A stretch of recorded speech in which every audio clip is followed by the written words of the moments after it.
Hey guys, Jackdaw here. Now I don't know if you guys have heard, but there's been a bit of news from BioWare on both Anthem and Dragon Age 4. Now in this video I'm delving through the Dragon Age stuff first, because of course that's what we all want. However, I'm rather hesitant to call this a news video because I don't want you guys to have this expectation of getting some good info on the next game. I feel calling this news would be fairly false and quite clickbaity. Regardless, there's been a recent article posted by Kotaku and I'm here to go through this information with you guys. Now I will be discovering the Anthem news in another video, although a fair amount of that may get covered right here. Now before I do start and get crack-a-lacking, a quick note on the writer, whom is Jason Schreier. Now I fully trust Jason. His credibility is outstanding. You see, Jason Schreier wrote the full story on Mass Effect Andromeda's development debacle. I can only imagine the connections that he has deep within BioWare and EA. So even if you don't trust him, I certainly do, and I feel a lot of this information is likely true. Anyhow, the first piece of information we have is right here. I apologise, I'm just going to read all of this out. The past year has been tumultuous for BioWare and involved some major changes to the studio. One was to reboot the 4th Dragon Age, which at the time was codenamed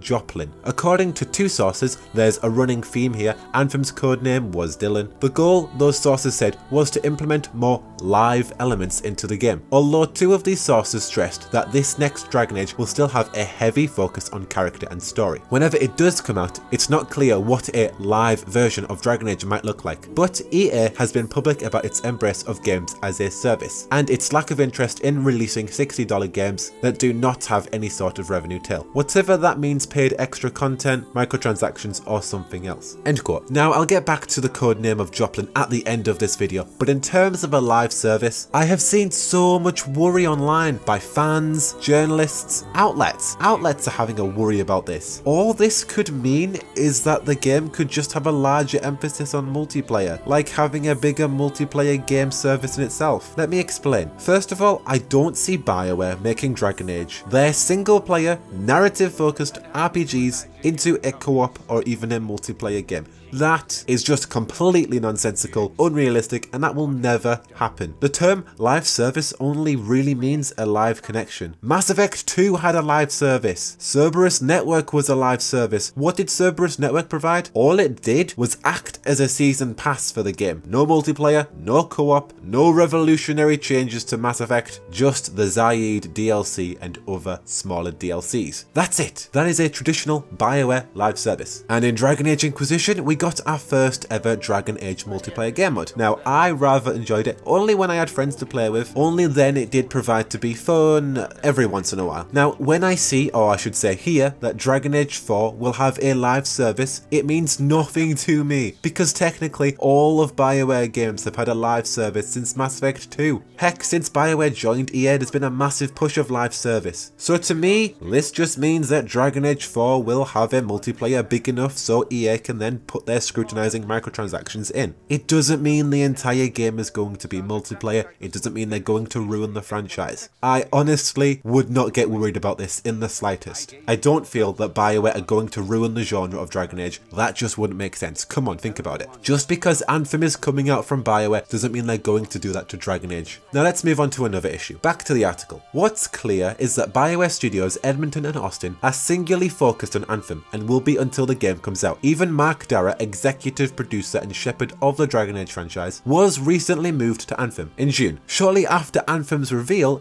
Darrah tweeted that he was not working on the game. But things have changed. This morning, minutes after we heard back from an EA spokesperson saying the publisher was declining to comment on this article, Darrah tweeted that he is working on both Anthem and Dragon Age, his apparent first public acknowledgement that he is now on Anthem. Darrah stated on Twitter, "Anthem's up next, but there are people hard at work on both franchises, and I look forward to sharing more in the future." The creative director of the Dragon Age series, Mike Laidlaw, left BioWare last year. Even with both of BioWare's studios all in on Anthem, some developers have expressed anxieties in large parts because of 2017's other events. First, there was Mass Effect Andromeda, a high-profile failure that disappointed fans last spring and led to the closure of BioWare Montreal. As well as Mass Effect getting put on ice, veteran members of the Anthem team were thrilled to finally unveil the game at E3 in June 2017. But a month later, BioWare studio head Aaron Flynn departed to be replaced by Casey Hudson. Both men are well respected at the company, but this sort sort of top executive shuffling often leads to worry, lane in November 2017, widespread player anger over loot boxes and microtransactions in EA's Star Wars Battlefront 2 shook up the entire video game industry. Now basically there's a lot of Anthem information that I'll delve into in my next video, so we'll just jump over that now. Going back to the tweet from Mark Darrah, who is a Dragon Age god.